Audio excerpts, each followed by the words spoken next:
Bonjour à tous, deuxième partie de, de ce deep run sur le 10 euros rebuy de pokerstar.fr. On s'était quitté sur une main où j'ai gagné un très gros coup avec As-Roi de trèfle et qui m'a permis d'avoir beaucoup de jetons à ce moment-là. Du coup, on doit être quelque chose dans mes souvenirs comme à peu près 140 joueurs restants, je dirais, et que la moyenne doit se situer aux alentours de 250 000.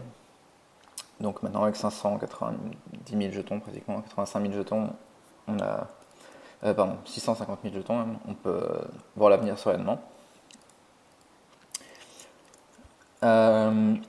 Ici, la suite de trèfle, je open si ça avait été fallu jusqu'à moi. C'est ouvert under the gun par un mec qui a 20 000 blindes pile. Pas grand chose à faire ici, ça sert à rien d'aller tribet à mon avis. On vient de rentrer dans l'argent, donc du coup les joueurs vont être un petit peu plus enclins à gamble et à prendre des spots pour revenir dans la course. Ici il a une range très forte, c'est très mauvaise flat. Voilà, à la rigueur on peut 3 bet si on veut vraiment décider d'imprimer une grosse domination sur la table et pour passer un message, dire qu'il faut nous laisser les spots. Mais encore une fois, on joue quand même contre une range qui est a priori très forte. Donc je pense que si on n'a rien à gagner, il vaut mieux fold. Revalet de carreau. Pas de raison de pas open ici. C'est une main qui joue bien post-flop. On est plus que 8 à table. Et surtout, j'ai de la jouabilité contre un certain nombre de joueurs. Si je me fais plate en faux position, ou même hors pose par la big blind, le bouton, ou 8TG plus 2, on est suffisamment deep pour pouvoir jouer un coup. Et contre les gens qui sont short ou moyens, je suis pas commit. C'est-à-dire que si on me shove ici 15 blindes, je suis pas obligé de payer. Donc voilà, ça me semble un open complètement standard ici. Pas besoin de commenter plus que ça. Roi 10 UT, je sais que c'est une main que beaucoup de gens affectionnent beaucoup. Moi je considère que c'est une main avec laquelle on fait beaucoup d'erreurs. Très souvent. C'est relancé UTG par le big stack. Ici, moi, je vois beaucoup de gens coller. Et je considère que c'est assez mauvais. La seule situation où je me vois coller, c'est s'il y a un call en MP ou deux. Genre, mettons que call chez Captain, call chez Maskelina, et ben du coup, on a des très bonnes odds et on va pouvoir jouer un coup en fait. Ou comme je l'avais expliqué dans la première partie, le multi-way nous protège un petit peu des bluffs adverses. C'est-à-dire que dans la mesure où on se retrouve à 4 flops, c'est beaucoup plus dur pour l'un des vilains d'assumer un bluff compliqué sur plusieurs streets. Tout simplement parce que il y a plus de chances qu'il y ait une main chez un des 4 joueurs que si on se retrouve heads up. Et également, du coup, si on flop une main qui est moyenne, genre top pair kicker très moyen si c'est un roi, ou top pair good kicker mais top pair moyenne si c'est un 10, on aura beaucoup moins de mal à folder sur un deuxième barrel ou quelque chose comme ça, tout simplement parce qu'on sera obligé de donner du crédit à notre adversaire, dont la range aura été renforcée par l'action multi-way. Toujours est-il que donc, dans un coup où finalement personne n'a call, à mon avis c'est vraiment assez mauvais de coller de small blind, pour les mêmes raisons, parce que du coup on va se retrouver heads up. Quand on flop une paire, ça va être très compliqué, surtout contre un profil qu'on estime capable. On avait vu, bon pour l'instant il n'a pas vraiment montré, mais que c'est un joueur qui est très actif et qui n'hésite pas à mettre beaucoup d'argent dans le pot avec pas grand chose. On va vraiment devoir jouer des coups compliqués. Ici on a énormément de jetons, on va avoir plein de spots très faciles où il va nous suffire de relancer pré-flop et de gagner le blind, ou de gagner sur un petit c-bet. C'est vraiment se mettre dans les mains tout seul que de défendre de small blind. En big blind, je pense qu'on peut call assez fréquemment parce on a des odds encore meilleurs pour défendre et surtout on ferme l'action. Voilà, un autre argument en faveur du fold, c'est que si on call ici, on a un spot de squeeze parfait à la big blind et que des fois, du coup, si UTG passe, on se dit ouais. J'ai des odds corrects, je vais donner un bon spot, ça se trouve je suis en flip, bon. Et on finit par coller finalement 120 000 là où on aurait dû rien perdre. Voilà. Bien sûr, tu as un très gros coup, on va regarder ce qui s'est passé. Ok. Donc là, on s'attend à ce que quand même Maskelina a une range très forte ici pour tribet un mec qui open avec 20 blindes. Comme j'ai dit tout à l'heure, voilà, c'est comme le coup avec A8. Shove sans surprise, mais là en fait je crois me souvenir qu'il avait R en fait. Ouais. Bon, c'est pas horrible, c'est très aggro, mais il faut vraiment avoir un read sur le 3 better pour penser qu'il est light très souvent. Ici, je l'imagine vraiment pas tribet fold très souvent. Et donc du coup, on a un autre joueur compétent qui s'enrichit à notre droite. Et là, on a un autre très gros stack. Vous voyez qu'il était, absent la main d'avant. Un autre très gros stack qui arrive juste à ma droite. Donc là, on a vraiment 3 mecs avec beaucoup de jetons dans le même virage. Ça va peut-être faire des étincelles. Il faudra jouer prudemment contre eux. Bon, As-9 au cutoff, je pense que c'est un open classique. Voilà, je pense que je fold contre tout le monde.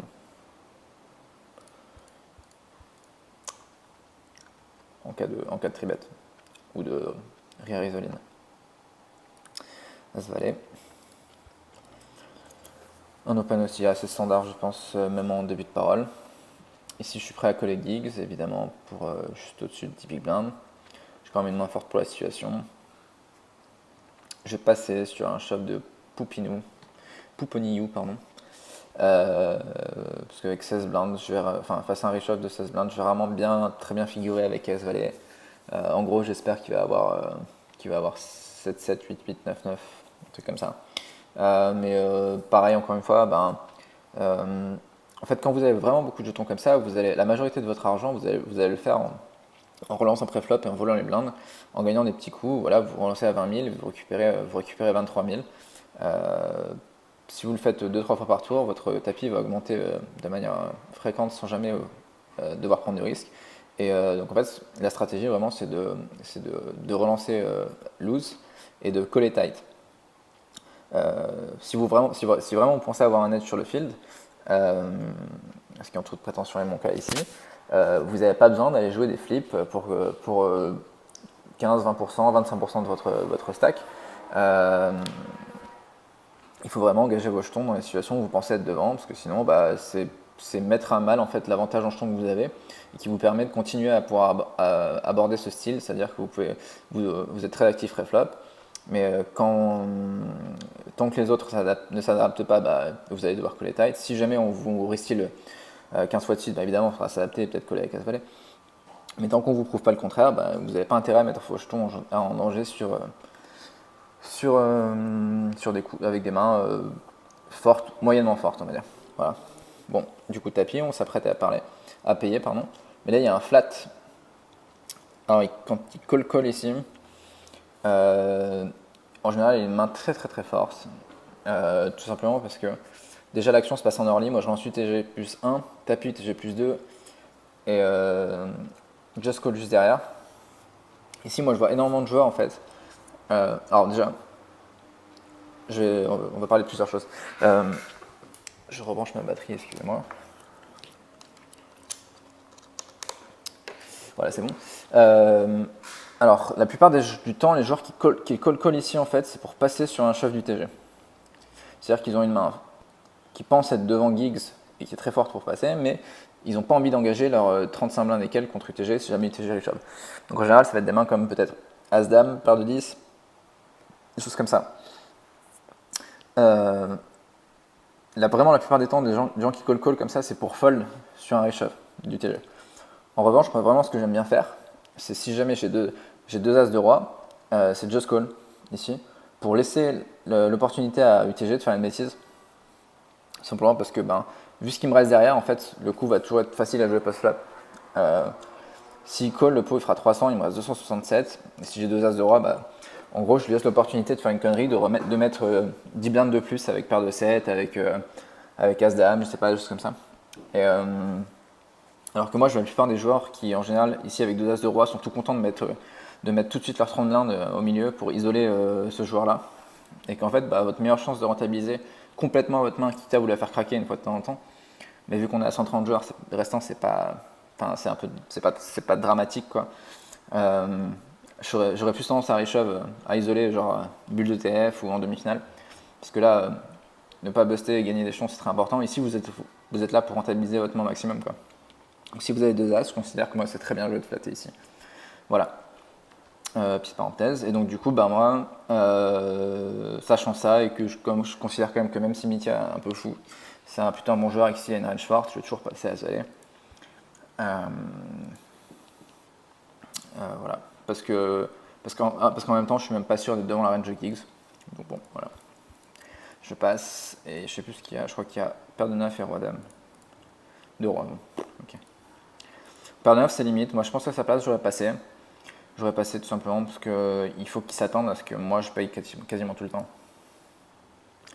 Et que paire de 9 va pas hyper bien figurer contre la range de Giggs. Il va être. En gros, les seules mains qu'il va battre, c'est paire de 8, paire de 7. Je pense qu'en dessous, Giggs ne réchauffe pas parce que je suis trop en early et qu'il s'attend à ce que je colle trop souvent, s'il est pas trop nul. Et qu'en plus, si moi je chauffe derrière, bah, il a perdu 100 000 avec paire de 9. Donc, je pense qu'ici, c'était mieux de fold de sa part. Mais bon, il m'a économisé des jetons, pourquoi pas. Queen Jack, j'ai décidé de passer under the gun. Je pense qu'on peut raise sans problème. Queen Jack suited, donc en tout cas, c'est sûr que je relance. Ici, je décide de passer. Bon, d'accord, pas de soucis. Un gros coup ici, on va regarder aussi. Ah ouais, je crois qu'il y a un spew monumental chez Mika. Bon, on va enfin savoir pourquoi je considère qu'il est fou. Voilà. Donc, relance du cutoff, qui a un énorme stack. Défense avec 20 blindes. Ici, il peut avoir une 22 blindes, à vrai dire. Il peut avoir une range assez large, parce que c'est un mec qui défend beaucoup. Je pense qu'il va avoir beaucoup de suited connecteurs. Même des one gapper du genre 9 et 7 suited. Des Broadway du genre Queen Jack, Jack 10, King Jack. Tout ça, c'est des mains, je trouve, qui sont ok à défendre. Et je le vois assez rarement en trap. 7-8, Rainbow, c'est un board qui touche quand même beaucoup la range de la défense plus que celle de l'attaque. Donc je m'attends pas trop souvent à avoir d'un à Spiral c'est bet R, parce qu'il va se prendre un check raisonning quand même très souvent ici, d'ailleurs check back. Du coup mutual lead, ça fait quand même du sens. Call, donc ici il doit avoir un petit quelque chose quand même assez souvent, une middle pair. Je m'attends pas trop à ce qu'il call à SI turn, parce que très souvent lui va miser 2 fois. Et Mitya shove en overbet, donc du coup ici il est très polarisé, il a ou R ou une grosse main, je pense, parce que il sait que dans la mesure où la range de Dana Spiral est vraiment faible ici, en général il a jamais mieux qu'une paire. Ça fait très bluffy en fait, on sent qu'il veut essayer de le faire folder avant tout. Puisqu'en fait, vu que lui a une range faible, si lui avait une value N en vrai, il bêterait half pot, voire encore plus petit pour se faire call. Quand il fait tapis au final, soit il est en train d'essayer de level l'autre pour qu'il colle avec justement une main qui est très faible, soit il veut juste un fold. Et donc ici, le cutoff a analysé la situation correctement, parce qu'il a décidé de faire un hero call avec As-6. Ce qui est vraiment un très beau call, je trouve. Peut-être qu'ils avaient un peu d'historique ensemble. Le play de Mitya, bon, pourquoi pas. Pourquoi pas. Pourquoi pas. Moi, je pense que ça a quand même de grandes chances de marcher. Contre un adversaire. Enfin, là, il est tombé contre un mec qui a probablement quand même de l'expérience et du talent. Donc, mais contre un adversaire plus faible, ça va marcher quand même. Contre 85% du field, ça va marcher sans problème. Donc, pourquoi pas. Ouais, c'est pas si spieux que ça en fait. Bon, en fait, tout le monde sait que c'est un bluff. Enfin, tout le monde sait que c'est un bluff la majorité du temps, mais très peu de personnes ont les balls de coller derrière. Donc, c'est pour ça qu'au final, ça n'a pas besoin de marcher si souvent pour que ce soit rentable. Vu que ça a marché très souvent, en fait, ça devient rentable. C'est là où je veux en venir. Donc du coup, on a quand même vraiment un sacré client ici, maintenant qu'il y a 1 million de jetons, 100 blindes. On est content d'avoir juste à droite plutôt que juste à gauche. Et là, il vient de montrer qu'il était quand même assez compétent. Car c'est un call réfléchi, hein, ici. Il avait pas snap du tout. Et puis c'est pas juste une CS, là. Je pense que vraiment, il a réfléchi correctement et analysé les ranges comme il fallait. Encore un gros coup. Ok. Raise, reshuffle pour 20 blindes, call. Roi 10. Alors ça, j'aime pas du tout. Par contre. Bon. Il vient de nous prouver l'inverse. Sauf s'il a un read particulier. Ici, normalement, le cutoff a toujours une range quand même relativement forte.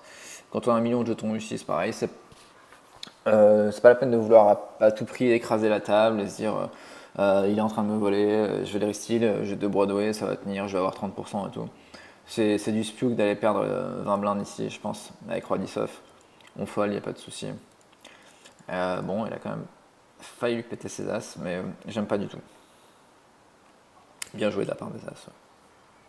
Ouais. Ici, As-4 off, j'ai dû avoir un walk. Ouais. A noter que c'est typiquement le genre de main que j'aurais pas défendu. Mettons qu'on arrive en blind contre un raise du bouton, je préfère toujours la tribet. Dans l'ordre, je préfère d'abord fold, ensuite tribet, ensuite call. Mais je vais fold vraiment la plupart du temps. C'est vrai, c'est des mains qui jouent très mal. C'est pas parce qu'on se dit j'ai un as, je suis devant la range d'ouverture du bouton. C'est des mains qui jouent très mal post-flop, avec lesquelles on a des cotes implicites inversées assez importantes. Par cote implicite inversée, j'entends que ça veut dire que en fait on va gagner petit, on va gagner des très petits pots lorsqu'on touche une main qui est bonne.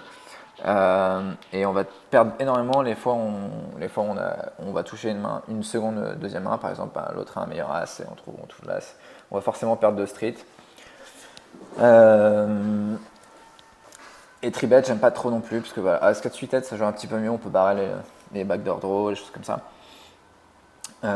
Et pareil, si ça avait été relancé de la small blind, on peut 3-bet juste parce qu'on a un as bloqueur et qu'on se dit que bah, du coup c'est probablement la meilleure main, mais c'est nul de call aussi deep parce que c'est pareil, on va jamais pouvoir, à moins de flopper deux paires, trips ou quinte, on va jamais pouvoir jouer le coup de manière sereine et appropriée. Le 3-bet, j'aime moyen également parce qu'il a un super levier pour nos 4-bet en fait. Genre, donc s'il fait 25 000, nous on fait 55 et qu'il fait 98, bah voilà, on est complètement bloqué. On sait qu'on peut. Pour lui, c'est hyper rentable de le faire parce qu'il risque 98 pour gagner 60. Et nous, tout de suite, si on rebluff derrière, bon, évidemment, je le mentionne même pas, mais il faut absolument jamais call. Si on veut rebluff, c'est à nous que ça coûte tout de suite un tiers de nos jetons, c'est un petit peu complexe. Voilà, donc je préfère toujours défendre, je sais pas, genre valet 8, dame 9 offsuit, même des choses comme ça, plutôt qu'un mauvais as. As 10 de carreau, on open, ça prend les blindes. Bon, rien de très complexe ici. Ici, j'ai décidé de passer As 10 offsuit, le TG. Ouais, je suis un cran plus près. Et que là, je commence à avoir des wrestling stacks. Lui, je vais être tenté de le call, lui aussi. Ok, on peut vraiment open et je pense qu'il n'y a pas de souci, mais j'ai voulu conserver une image correcte. J'ai essayé de passer. Apparemment, bien mon appris vu qu'il y a eu des actions. Un raise un tribet de la small blind qu'on ne connaît pas, il vient d'arriver. Call. C'est assez bizarre parce que c'est le mec qui avait 2 as tout à l'heure. Check, check. Ah ouais, je me souviens de ce coup. Half pot sur roi, dame, dame. Call. Check, shove du coup. Et là, alors j'ai pas bien compris ce coup, je connais pas assez les deux joueurs et tout. Mais ils ont des mains qu'on s'attend pas vraiment à voir ici. Paire de valet et As-9, si je dis pas de bêtises. Non, As-9 et paire de... Ah voilà, c'est l'inverse. Ça n'a aucun sens. As-9, j'aime pas du tout le coller le tribet. Paire de valet, j'aime pas ce qu'il a fait non plus. Le call river, et je sais pas s'il connaît les règles en fait là. Là, il a collé donc du coup 2 paires roi-dame, valet high. Et je sais pas si lui il était en bluff ou s'il a fait vraiment un sick value bet quoi. Parce qu'en fait, quand ça check river avec ace high, moi je vais pratiquement toujours check back ici. On a la meilleure main hyper fréquemment, mais on peut jamais se faire payer par moins bien quoi. Et peut-être qu'il a voulu faire passer ace high aussi, je sais pas, j'en sais rien. Je vais pas trop commenter ce coup, c'est pas très intéressant. Enfin, c'est drôle, mais c'est pas hyper intéressant pour nous. Dame mis de cœur ici, donc on a 2 joueurs relativement short. Bon, bah, c'est fallu jusqu'à moi quand même, c'est hyper rentable pour moi de juste tenter un style.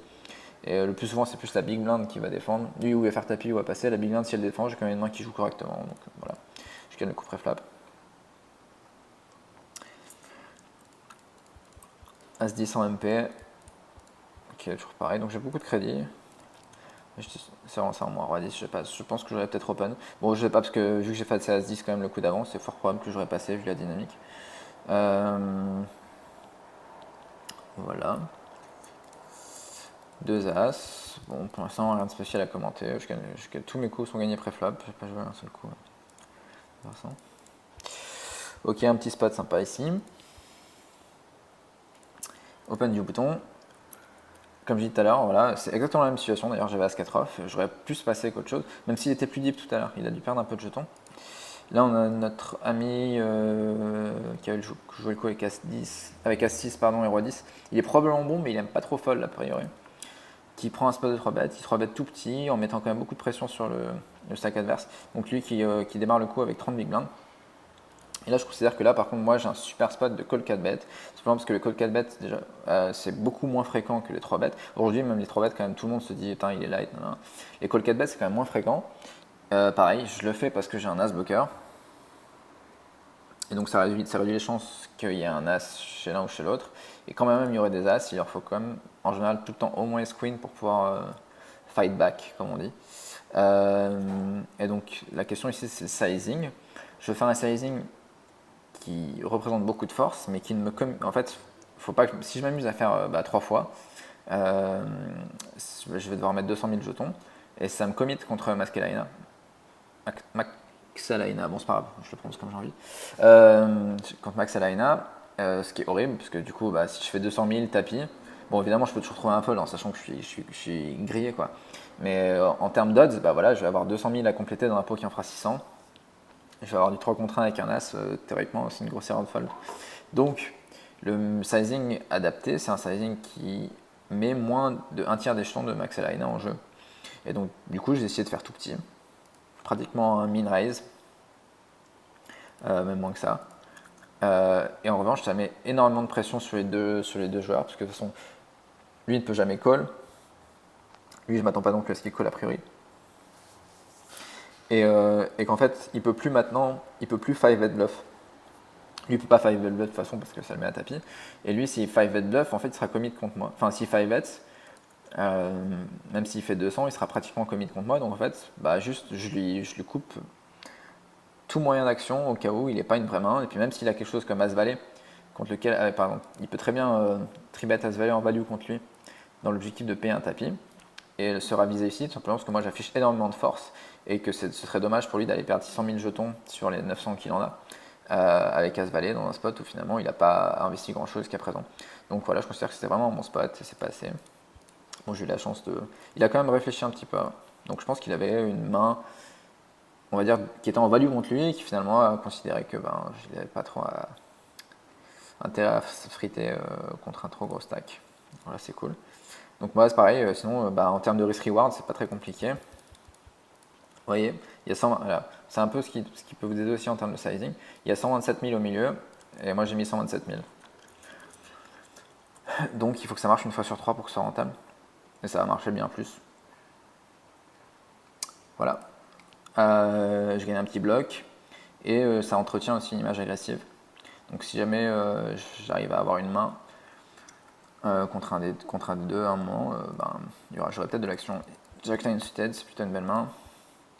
Si ça avait été fold jusqu'à moi, j'aurais fait tapis contre la small blind. Ici, je peux rien faire parce qu'on a un joueur qui est open avec moins de 20 blindes. Ici, c'est désastreux de call. C'est optimiste de Richave.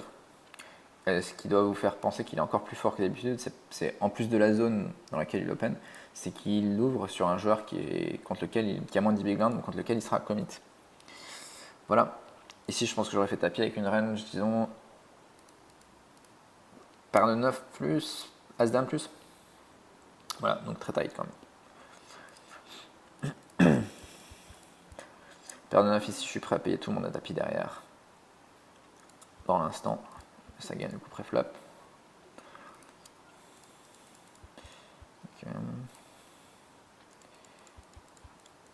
King, la même chose, je vais payer tout le monde ici. Contre lui, c'est un petit peu plus complexe.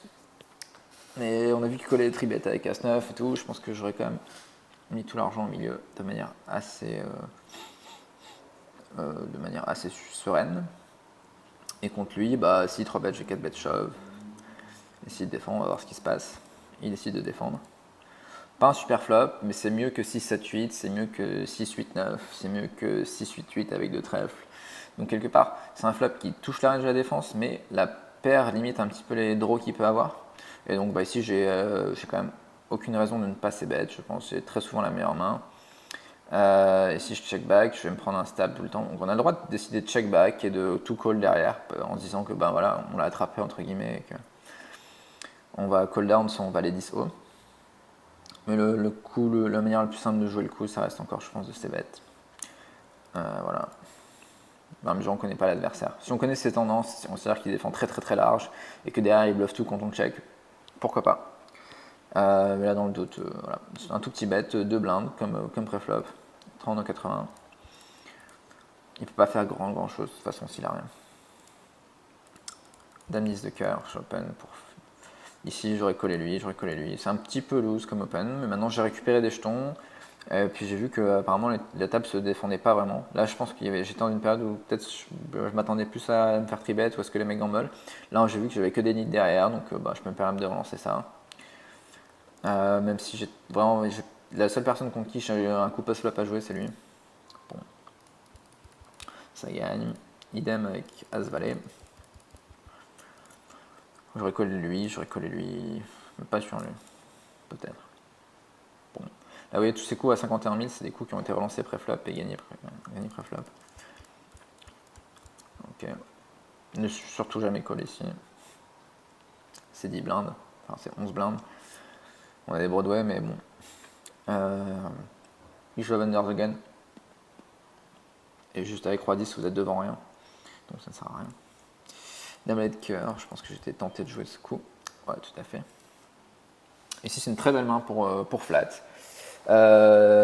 Et jouer un coup très deep, enfin très deep, je quand même très deep pour du poker de tournoi, en position, avec une main qui joue très bien, contre l'autre big stack de la table.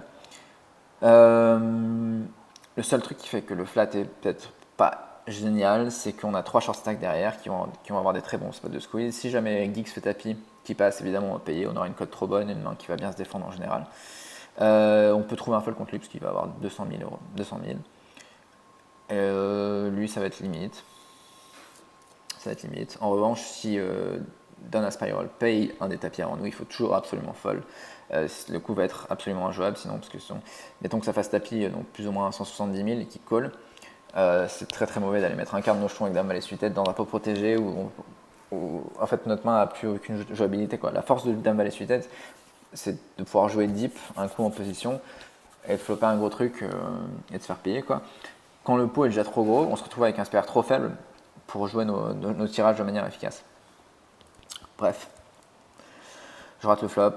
Je décide de pas trop m'entêter contre lui. Ça va être un tiers pot très standard a priori entre bons joueurs.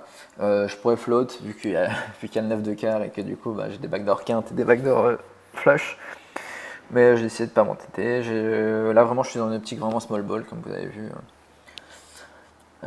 Surtout qu'a priori il aime pas trop fold. Pour l'instant on a pris un seul fold contre lui, c'était le call 4 bet. Et ça a marché, donc pas de soucis. Un très gros coup ici. Ok, tribet, reshove. Enfin, relance UTG, pardon, d'un mec avec un petit peu plus de 20 blindes. Reshove pour 25 blindes. En général, c'est pratiquement toujours Ace King. Les mecs qui brûlent un peu et qui ont peur de tribet et se faire call, jouer un flop et tout. C'est payé. 2 dames, 2 valets. Bon. Ouais, 2 valets à 3, ça se joue à peu près pareil. Bon, pas de chance pour lui. Mais ça fait une menace de moins. A priori, pour moi, lui était meilleur que lui. Donc, c'est pas grave. Enfin, c'est bien pour nous.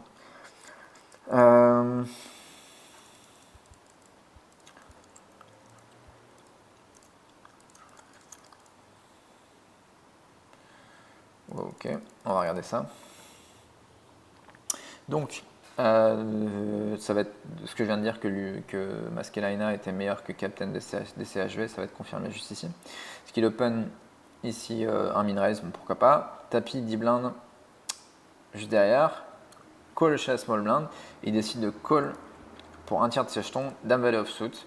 C'est très très mauvais. Même s'il y a une cote correcte, en fait, mieux vaut garder vos jetons. Parce qu'après, si vous perdez ce coup, en fait, vu que les blindes sont à 10-20, vous vous retrouvez avec pile juste 25 000 blindes. Vous prenez un blind up ou vous perdez, je sais pas, un raise et un 6-bet qui passe pas, et tout de suite vous vous retrouvez short stack. Strictement rien à gagner ici. En plus, vous allez avoir la confirmation. Si jamais vous suspectez que lui était light, vous allez avoir la confirmation avec la small blind qui est une range super forte ici.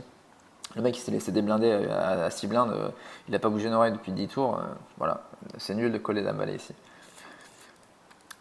Et il y a brelan de 6, c'est 5 et 6 suited. Bon, finalement, il a fini par péter un câble, d'accord. Pourquoi pas.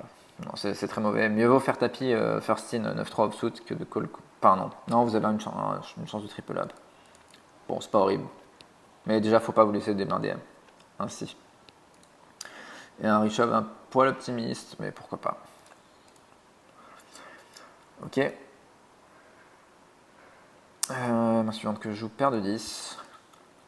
Ok, c'est un coup un peu compliqué. Donc lui il continue à osciller entre les 800 et le million de jetons, d'avoir une certaine présence à table. Et ici, c'est une main assez complexe à jouer, en fait, paire de 10 dans cette zone. J'ai 40 big blinds et j'ai pas envie, et on open en early. J'ai absolument pas envie de fold, évidemment. J'ai une main qui joue bien, quoi, avec laquelle j'ai quand même des chances d'avoir la meilleure main ou de faire la meilleure main post-flop. J'ai pas envie de 3 bêtes parce que je me fais 4 bêtes, bah, c'est horrible. Je me fais bluff quand même peut-être assez souvent, alors que j'aurais très bien pu. J'ai largement de quoi jouer le coup post-flop. Et j'ai pas envie de 3 bêtes. Donc j'ai pas envie de 3 bêtes fold. J'ai pas envie de 3 bêtes call non plus parce que pour 40 big blinds, je vais jamais être beaucoup devant. Au mieux, je serai contre Ice King. Et encore une fois, si j'ai décidé que j'avais un edge sur le field, c'est pas bien d'aller jouer des flips pour 40 big blinds. Donc call. Et call a un autre avantage, c'est qu'il donne des spots de squeeze à plusieurs joueurs, à tout le monde en fait, à vrai dire. Et que je serais très content de mettre entre 15 et 20 big blinds avec ma paire de 10 si lui il fold. Mettons que ça fasse raise, call, tapis, passe, je suis très content d'engager mes 300 000 jetons avec paire de 10 ici.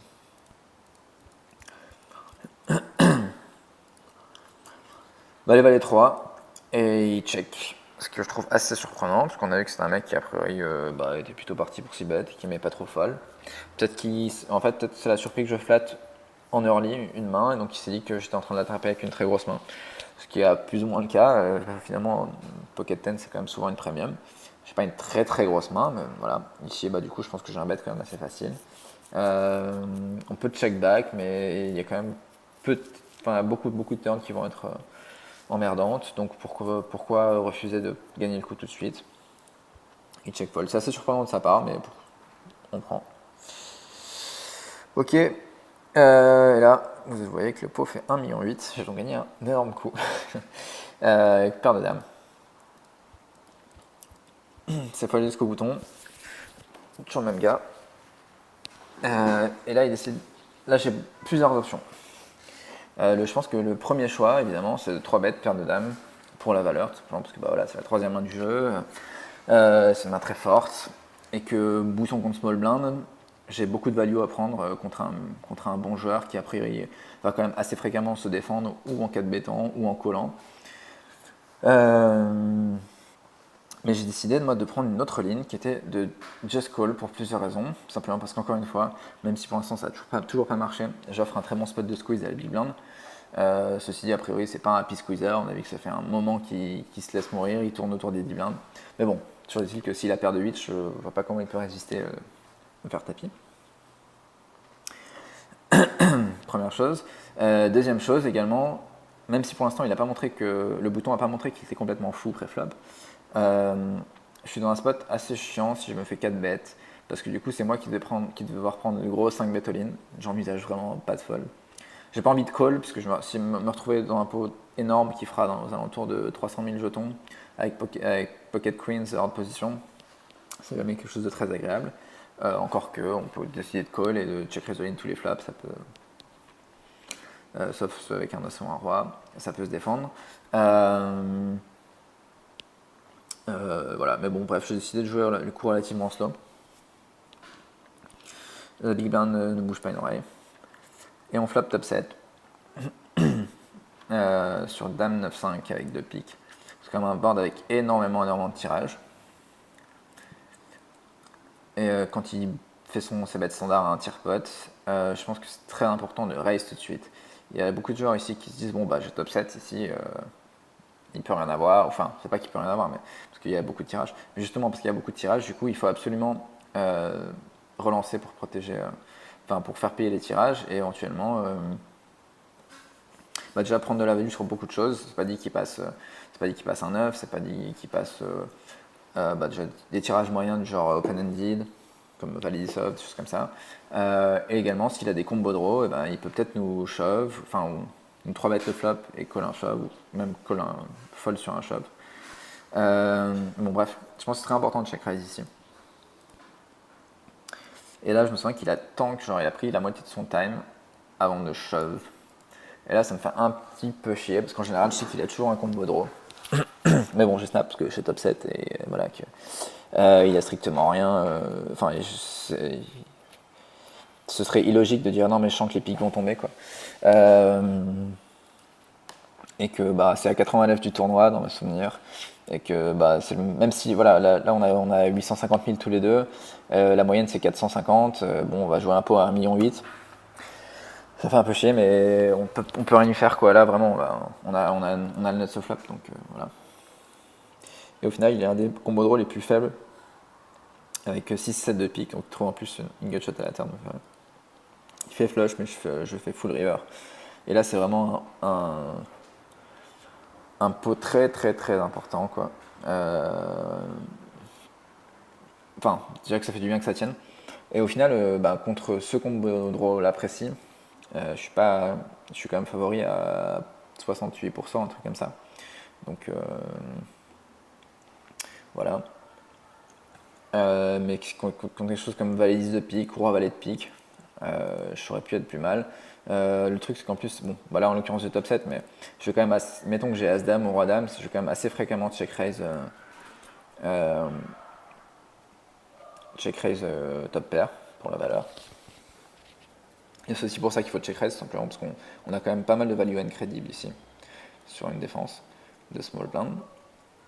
Et lui, de sa part, je pense que shove c'est le bon play, tout simplement parce que du coup, on empêche. Mettons que j'ai check raise un flush draw meilleur, et ben c'est vrai, ce serait très mauvais de ma part, genre, je sais pas, même si j'ai 9 flush draw quoi. Mettons que j'ai la suite de pique, et ben c'est pas terrible. Quand lui il fait tapis, c'est nul d'aller call off 750 000 jetons avec naked flush draw et une over quoi. Et donc je pense que c'était peut-être pour me faire. Bah déjà, simplement parce qu'en général il est jamais mort, qu'il a quand même un draw très fort et que de temps en temps il fait fold un draw meilleur. Donc c'était pas mal de sa part. Bon, là, évidemment, j'ai réussi à tenir donc c'est cool. Et là je suis chip leader du coup forcément je pense à ce stade. Avec beaucoup de jetons. Juste après du coup il lui reste 2 blindes. C'est relancé UTG. Ils ont gâché 2 blindes, j'ai As-Roi juste derrière. Donc là, contre lui, qui colle des tapis avec Dame Valet et tout, je suis très content de voir le forcer. Et donc je fais un petit tribet, non, je fais un gros tribet, ça va dire. Justement pour pas lui laisser la place de call et isoler lui à tapis. Il passe. Ouais, c'est mieux que de faire un petit tribet, parce que sinon lui il va call trop souvent, je pense. Et malheureusement, je perds contre As-9. Bon, c'est pas très grave, parce qu'il avait que 2 blindes, donc du coup, j'ai même gagné des jetons à vrai dire sur ce coup-là. Ok, et ce qui est assez marrant, c'est que lui va réussir à revenir en fait juste après, si je dis pas de bêtises. Non, c'est pas ce coup-là du coup. Oh, là, il y a quand même un très gros coup, on va regarder. Donc on a un nouveau venu à la table, One Time Run Good, qui a 20 blindes et qui open le TG. Shove de la big blind, fold to 3 bet, il call. Et split entre As-Roi et As-Roi, ok, bon standard. Tapis, donc chez notre ancien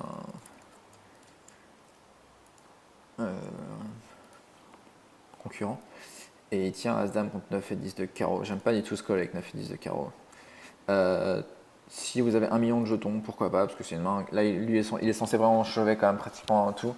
Si vous avez 1 million de jetons, pourquoi pas, vous pouvez aller prendre le petit gamble avec 9 10 de carreau pour le buster. Mais là, en fait, du coup, il a collé un tiers de ses jetons. Et du coup, ça le met dans la merde, quoi, parce qu'il se retrouve avec juste 15 blindes. Pareil, encore voilà, il fait un raise qui passe pas ou un blinds up et il se retrouve très très short stack. Donc, et on peut pas imaginer quand même raisonnablement être devant trop souvent avec notre 10 de carreau. On va bien figurer, quoi. On va toujours être avec 40%, des fois on flip, choses comme ça, mais on colle pas pour flipper, encore une fois, en poker du tournoi. Et juste après, il redouble. Tapis payé, As-4, 3-10. Bon, encore une fois, c'est standard. Ici, il va shove tout parce qu'il peut être en tilt. Et il a raison de chauffer un As-4 et Roi-10, ça va être trop fort par rapport à la range. de one time run good si jamais c'est un joueur correct. Et voilà, et en 2 coups, il est revenu à plus de l'average, en 3 coups, pardon. Donc ça, c'est marrant. Il a pas dit son dernier mot. Tapis payé. Queen Jack. Oh là, Queen Jack fait une superbe quinte backdoor. Alors que quand même, quand on a As-3 sur Roi 3-4 contre Dame Valet, on est quand même vraiment content, quoi. Et là, il se prend l'horreur absolue. Mais bon, du coup, le joueur moyen, pour pas dire fiche, parce que pour l'instant, il est le joueur optimiste, on l'appelle. Récupère plein de jetons. C'est pas trop mal pour nous. Hop. 2 As. Ouais, j'ai pas joué un coup pendant plusieurs orbites. Il y a encore eu plusieurs gros coups à table. Bah non, bah c'est ceux-là.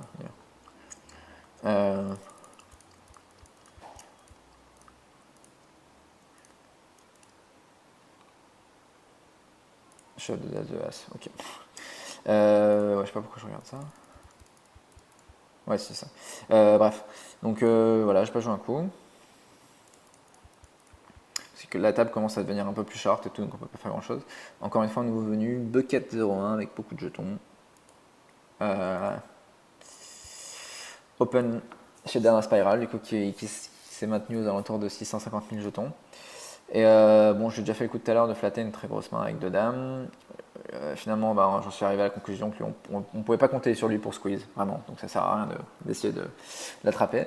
Et puis peut-être qu'il est maintenant enclin, vu qu'il a perdu quand même plusieurs pots contre nous, à 4 bet shove, une range plus large, genre la plupart des paires. Donc s'il a paire de 7 ici, que je 3 bet, il va être quand même assez tenté de 4 bet shove. Des bons Broadway, des As, a priori il n'y en a plus beaucoup, mais bon, bref. Et que du coup je fais encore un petit 3-bet, moins de 3 fois, pour lui laisser la place de faire une bêtise ou de call. Et il m'a insta-shove As Valet. Et voilà. Petit sweat hein, à la turn quand même. Bon, on a l'As de carreau au cas où, mais voilà. Et donc, bah, pas de chance pour lui, vraiment. On a eu des grosses mains à chaque fois. Et bon. Et là, c'est encore un très gros pot au final, parce que 600 000, ça doit être la moyenne. Donc, on a maintenant 2,4 millions et on doit être à peu près 50 joueurs restants. Rien d'extraordinaire dans ce qu'on a eu à faire, quoi. Voilà. Mais on a beaucoup de jetons. Ici, maintenant, on pourrait presque commencer à se dire bon, il est temps de commencer à mettre la pression, on va pouvoir tout open. Ici, par exemple, ça aurait été un spot raisonnable d'ouverture avec d'open raise avec 6-7 offsuit. Parce que tout le monde est suffisamment profond derrière pour les jouer ce coup, et c'est la big blind du mec qui est pas bon. On va regarder quand même ce qui s'est passé. Raise call. En plus, on flopait open ended. Alors, check back raise ici, ça ne représente pas grand chose. C'est peut-être 2 rois, 2 9 c'est possible, encore que 2 9 la plupart du temps ils battent le flop. Ou airball. Ou des fois il y en a qui aiment bien jouer comme ça un flush draw à la turn, je comprends pas. Bref, bet call en tout cas. Et relide sur le 4, en moins de la moitié du pot, ça n'a pas vraiment de sens. Ici je pense que le général il va ou avoir un flush draw raté, ou un genre de king 10. Tapis, fold. Bon, bah, il va avoir full. Il va avoir full ou il avait des balls. Ok. Ligne intéressante en tout cas.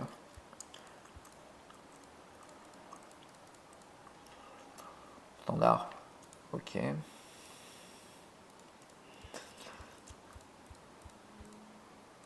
Défense de bucket. Ok, je m'attends pas à ce qu'il ait trop souvent des...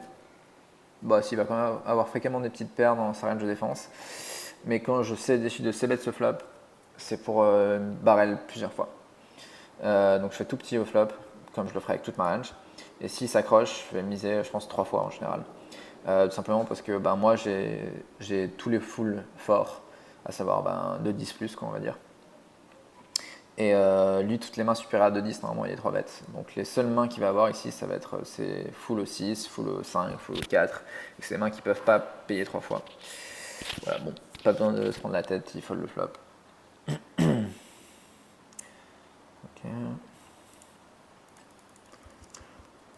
Ok, on pourrait être tenté de défendre Dame 10 off relativement deep, plus de 40 blindes deep contre un open de l'UTG. Mais je ne l'ai pas fait, je sais pas trop pourquoi. Dame 10 UTG, je défense pour sûr.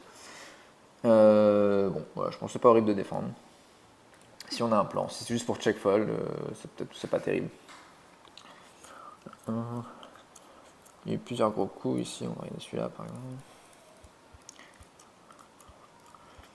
Raise call, mini squeeze, enfin mini 3-bet, call, ouais je pense que open shove.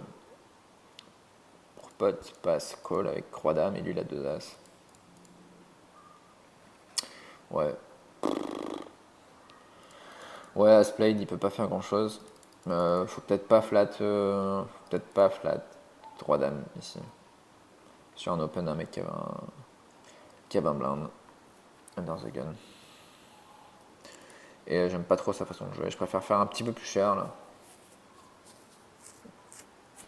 Bon. Ok. Pas très grave. Ici on a descendu 1,8 million. J'ai pas trop compris pourquoi. J'ai dû perdre un gros coup. Ah, j'ai perdu un gros coup ici. C'est ça. Avec As-9. Ok. Ah ouais, c'est bon, je me souviens. Oui, donc on a Captain des CHV là. Je pensais pas que c'est moi qui avais perdu un peu d'1 million avec As-9. Captain des CHV, donc le mec qu'on a catégorisé comme moyen faible et qui a pas trop le temps de fold. Qui nous shove 14 blindes depuis le hijack. Et ici, je pense qu'il devait être un petit peu tilté vu qu'il a perdu des jetons. Et j'ai trouvé dans mes souvenirs, j'ai snappé. Je pense qu'avec As-9, on est raisonnablement devant et qu'on peut se permettre de perdre un demi-million ici, sans que ça endommage trop notre stack. On a vraiment un très gros stack ici. On n'a pas énormément de choses à gagner, mais je pense qu'on est trop devant lui et qu'on peut se débarrasser d'un mec un peu chiant. Donc j'ai call, il avait roi 8 je crois. Et il m'a fait 2 paires. Ouais, ça. On fait un good call en tout cas. On perd un petit peu de jetons.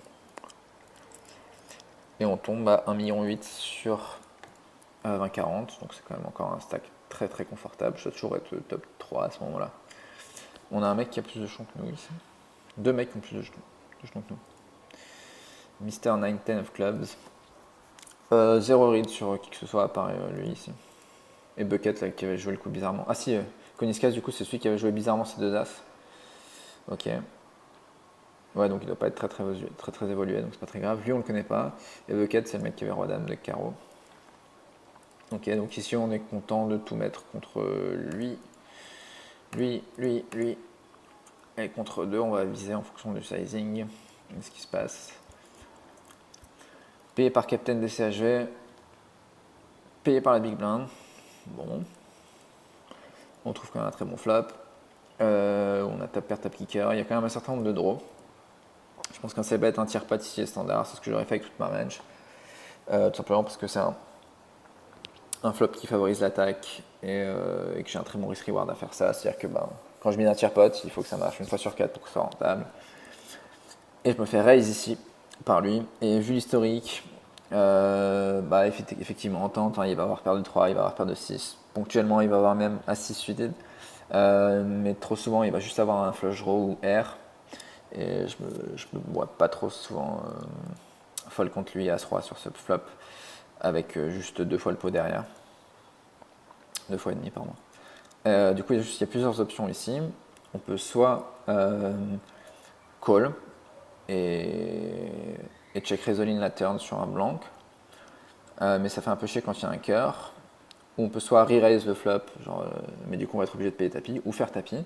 J'ai décidé de faire tapis tout de suite, parce que paradoxalement c'est ce qui représente le moins de force ici. Je pense que si du coup il a quelque chose comme As-Valet, As-Dame, il va toujours être obligé de call, parce qu'il va penser que moi j'ai quelques flush draws dans ma range. D'ailleurs c'est fort possible que si j'avais eu quelque chose comme Roi Valet de cœur, même Valet 10 de cœur, j'ai fait tapis. Parce que je pense aussi que ponctuellement il peut y avoir quelques bleus dans sa range vu le sizing. Parce qu'ici il reste encore avec un tapis de 15 blindes au cas où ça passe pas. Donc j'ai fait tapis. Et il a payé. Et je crois qu'il avait As-Dame. Et ça tient. Donc là encore un très très gros pot. 3 millions, ça fait vraiment du bien quand ces malins tiennent. Pour l'instant j'ai eu de la réussite dans la mesure où vraiment j'ai eu des grosses mains et à chaque fois ça a tenu quoi. Et donc finalement on a réussi à le buster. Valet de trèfle, j'ai mis un gros pot ici, je crois que c'est un coup intéressant. Puisqu'on a l'autre gros stack de la table, Mister 9-10 of clubs, contre qui on n'a pas joué un seul coup, qui open du cutoff, dans un receiving stack, un stack moyen, et nous, small blind. Et donc souvent, en fait, entre gros stacks, quand il y en a un des deux qui est en small blind, en fait, c'est un bon spot de style pour l'autre, parce que c'est là où l'autre, en fait, a le moins souvent envie de nous revenir dessus, parce qu'il sait qu'il va être hors position forcément, et qu'il a encore la big blind à parler derrière. Du coup, souvent, entre big stack, on se laisse tranquille. Enfin, c'est rare quand on prend des spots c'est plus rare quand on prend des spots de 3-bet light de small blind. Donc, moi, je décide du coup de prendre l'inverse et de 3-bet. Comme on est très deep et que j'ai une main qui joue correctement après le flop, j'ai pas un rack d'hôtel, j'ai pas as de off. Si j'ai as de off, j'ai envie de faire un petit peu plus cher pour pas me faire flatter trop souvent. Là, j'ai une main qui joue bien, donc s'il call, le pot fera 500, et on aura 2,5 millions derrière, donc largement à la place de jouer post flop. Donc c'est pas grave si je me fais flat, et j'ai pas envie de faire trop gros non plus, parce que sinon, je donne de l'argent gratuitement à la big blind au cas où il call 4 bet. Et là, il a réfléchi un petit peu et il m'a clickback, je crois. Non, pas clickback, il a fait un petit 4 bet pour environ un quart des jetons, un cinquième des jetons, pardon. Ce qui est plutôt bien joué de sa part. En plus, il a un sizing assez régulier ici, 4, 5, 6, 7, 8, 9. C'est un mec qui est un petit peu habitué, au joute online. Et il y a un truc dans son timing qui m'a paru un petit peu suspicieux, c'est qu'il a réfléchi relativement longtemps de faire ça. Et que vu qu'on a vraiment, on s'est jamais joué, et comme on a zéro historique, on dit souvent que le premier 4 bet est un bluff. C'est le cas la plupart du temps d'ailleurs. Et donc encore une fois, moi j'ai décidé de prendre l'option agressive et pas standard, qui est de 5 bets tout de suite. Et pour ça, j'ai pas besoin de faire cher. Parce que je vais représenter énormément de force, donc j'ai fait un tout petit sizing. Donc là, ça fait 80, 227, 450, soit plus ou moins 220 000 de plus, et je crois que j'ai dû faire du coup 220 000 de plus, 600 et quelques, 699 si je dis pas de bêtises. Voilà, 699 000. Soit pareil, là du coup, ça fait pratiquement un quart des jetons qui sont engagés, donc je suis toujours pas commit théoriquement. J'ai pas franchi le seuil de commitment. Mais en tout cas pour lui maintenant ça devient extrêmement compliqué de fight back, parce que s'il veut re-raise encore une fois, c'est parce qu'il va être obligé de mettre 1 million de jetons en jeu, soit la moitié de ses jetons, et donc d'être commit sur un shove. Il peut pas call, parce que pareil, s'il call, le pot fera 1,5 million et il lui reste très peu de jetons derrière. Et comme il a paradoxalement être en position sans initiative, c'est une mauvaise chose, parce que moi j'ai pratiquement toujours misé le flop, et donc s'il rate, il pourra rien faire, il aura perdu la moitié de ses jetons. Et puis même juste en termes de perception, moi je représente vraiment une main très grosse, et quand bien même il me suspecterait d'être en bluff, si lui a Walou, il peut pas faire grand chose, quoi. Voilà. Et donc il a fold assez rapidement. Et c'est cool parce que je gagne encore un gros coup sans showdown, et je le calme un peu pour la suite, quoi. Tout de suite, c'est le premier spot qu'on prend entre big stack, et je prends un avantage psychologique déterminant et je m'éloigne de lui et je prends 1,5 million d'avance. Valet 9 suite encore une fois, la main suivante. Ouais, ok, je me souviens de ce coup. Défendu par les big blinds. Je flop seconde paire sur un board très doré. Je pense que l'option standard ici c'est de c-bet. Et après, a posteriori, je pense que c'était mieux de c-bet. J'ai essayé de check back parce que j'avais pas envie de me faire check raise. Mais le truc, c'est que vu que lui, on a vu tout à l'heure avec ses deux as qui fasse player ses grosses mains.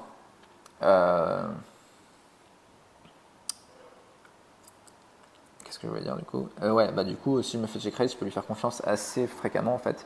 Je m'attends à ce que ce soit un profil qui check call beaucoup ses draws et qui check raise les mains qui me battent en fait. Donc du coup, c'est mieux de miser tout de suite, ça évitera de me faire bluffer pour la suite, je pense. Et en fait, j'ai le droit de passer sur un check raise. Vu qu'on a un SPR très élevé au final, où j'ai le droit de coller une street, mais c'est pas comme si j'avais une main moyenne et que je savais qu'il avait un draw la plupart du temps et que je suis obligé de call ma deuxième paire, tout ça. Bref. Je turn une plutôt bonne carte, même si ça touche aussi sa range, ça me donne open-ended avec ça. Et là, je pense que quand il check 2 fois. Ouais, en fait, j'ai décidé de pas bet le flop, c'est pas mal de pas bet encore la turn. Et pour tout call river, par contre, bah, si je fais straight, je fais raise évidemment, ou miser moi-même. Et si ça blanque, et ben, je vais quand même coller une petite mise parce que j'ai une main plus forte que ce qui s'attend à. En fait, ici, normalement, en termes de perception de range, il s'attend à ce que moi j'ai SI la plupart du temps. On a le droit de bet, hein. Doublet du 10, en plus, très bien, ça réduit les chances qu'il ait un 10. Là, à ce stade, je suis quasiment sûr qu'il a pas de dame, parce qu'il aurait misé la turn. Et normalement, il a quasiment jamais de 10. Il mise tout petit, donc ici ça peut être rien, ça peut être un 9 meilleur, ça peut être un 9 moins bon, ça peut être un 7. Ouais, je crois qu'il a As-9. Ouais, c'est ça. On va pas trop mal jouer de sa part. Pas trop mal joué. Pas trop mal joué. Mais bon, en tout cas, moi je peux pas. La façon dont j'ai joué, je peux pas absolument pas folder une paire river pour une mise aussi faible. Ok.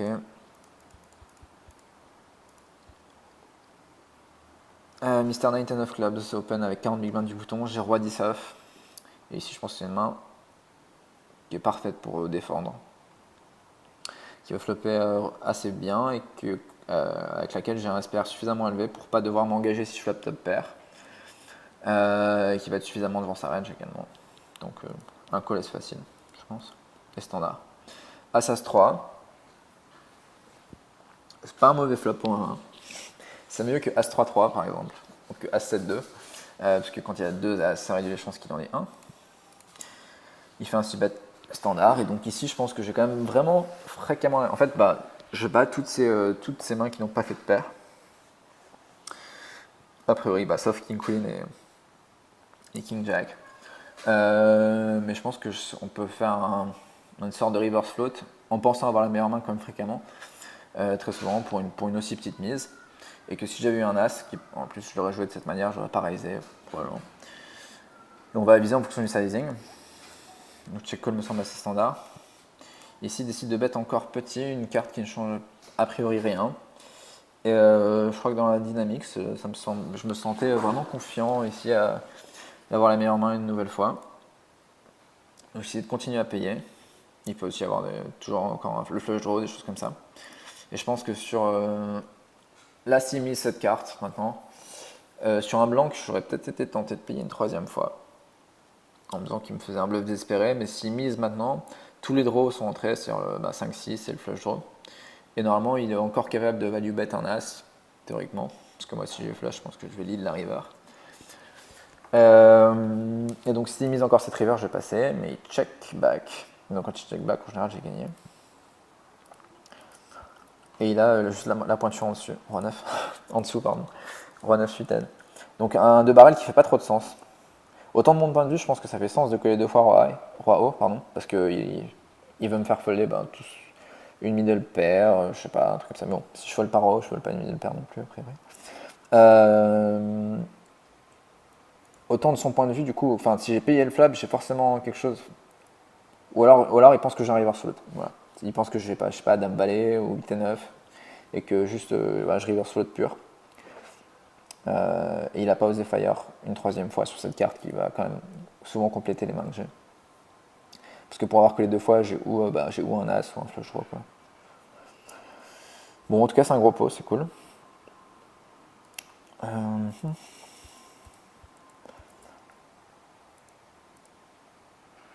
Ok. Alors, Open the Night 10 of Clubs UTG. Flat de No Insult avec juste au-dessus de 20 blindes. En early, c'est assez bizarre. Flat du bouton ici qui n'a jamais une main très forte a priori. Squeeze all in, parfait. Là, il a vraiment le spot magnifique pour faire ça. Pour 16 blindes. Il y a 400 000 jetons déjà au milieu. Il fait tapis pour 800, c'est parfait. Et il faut vraiment une main forte chez lui pour y aller. Et je m'attends à ce que les deux ici foldent quand même assez fréquemment. Et en fait, No Insult avait probablement une grosse main. Paire de 10. Bien joué. Bien joué. C'était. Parce que 3 bêtes get in pré-flop avant le flop. Pardon, pré-flop avant le flop. Oui. 3 bêtes call avant le pré-flop, c'est un petit peu optimiste ici avec paire de 10. Et lui, pourquoi pas. Ici, bon. Il faut quand même qu'il s'attende à se faire coller une fois ou deux, mais il représente quand même pas mal de force. Et No Insult et Michael Michael Adouille, on ne représente pas du tout, surtout. Et donc, bah, si ça passe, c'est magnifique, quoi. Il gagne 30% de ses jetons sans avoir montré sa main. Bon, il a une main un peu faible, quoi. J'aurais préféré, je sais pas, genre. Roi 7 suité, Dame 10, Dame Valet, choses comme ça. 7 8 off, c'est quand même vraiment faible, quoi. Parce que souvent, en fait, lui ou lui, ils vont finir par fuck call avec paire de 6, tu vois. Et donc, ou paire de 8. Et du coup, ne serait-ce que ne pas avoir d'overcard, c'est quand même un petit peu embêtant. Il a failli faire la quinte, mais ça n'a pas marché. Donc, paire de 10, tiens. Pas mal, et donc on a un mec avec des choix à notre droite. Encore un gros coup ici.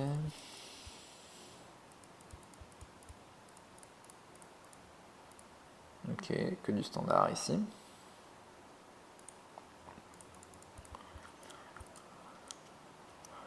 J'essaie de faire un peu plus cher que 2x. 30, ouais. Pour éviter que lui me réchauffe genre des ASX trop souvent en ce moment. En gros, je suis un peu plus cher pour montrer que je suis commit contre lui. Et donc, il faut pas me tribet light. Voilà. Et pour éviter que lui vienne m'emmerder de small blind. Bon, tapis payé. 2 paires. Contre As5. Ok. On gagne encore un showdown qui est sympa. Et As-3, et on va s'arrêter là pour cette deuxième partie. Open standard. Et là, on a une table vraiment qui a changé, parce que maintenant, à part lui, tout le monde a plus ou moins 20 000 blindes. 25 au maximum chez Koenigsegg Cass et Fold 23 bêtes. Donc ici, avec As-3, d'une, on va avoir une table où c'est facile pour nous de relancer pré-flop et de voler les blindes, parce que tout le monde va être obligé de jouer un peu tight. Et qu'on est à 30 joueurs restants, un truc comme ça. Et ouais, voilà, donc c'est plutôt une bonne table pour nous, vraiment. Et que même si on venait à perdre 1,2 million dans l'affaire, eh ben on aurait toujours le plus gros stack à table. Donc on a vraiment une bonne situation. Tapis chez Small Blind, le mec à qui on s'est frité, contre qui on a 5 bet, contre qui on a call de fucking guy et qu'on était bon. Bon, bah je pense qu'on est obligé de snapper ici pour 20 blindes. Là, tout de suite, c'est la paire de 7. Je pense que c'est un reshove un poil optimiste. Parce qu'en plus, enfin voilà, j'avais été tranquille depuis quand même pas mal de temps, quoi. Regardez, c'est passé quoi. Ah ouais, depuis le coup contre lui, j'avais pas joué un coup. Donc voilà, je pense qu'il aura de meilleurs spots pour engager ses jetons. Si j'avais open du cutoff, forcément avec paire de 7, on est content de tout mettre. Mais là, contre un raise UTG plus 1, pardon, je pense que c'est un poil optimiste. Faut au moins espérer qu'on style beaucoup, beaucoup, beaucoup. Et bon, bref, j'ai la chance de gagner ce flip encore une fois. Et on a donc maintenant 5 millions de jetons. Quand la moyenne doit être aux alentours de. C'est quoi les blindes 30-60. Je sais pas, la moyenne doit être à 1,8 million, un truc comme ça. Donc on est bien. Voilà, bah écoutez, j'espère que c'était clair et intéressant. Si vous avez des questions, je vous invite à les poser sur le forum et puis j'y répondrai quand je peux. A bientôt!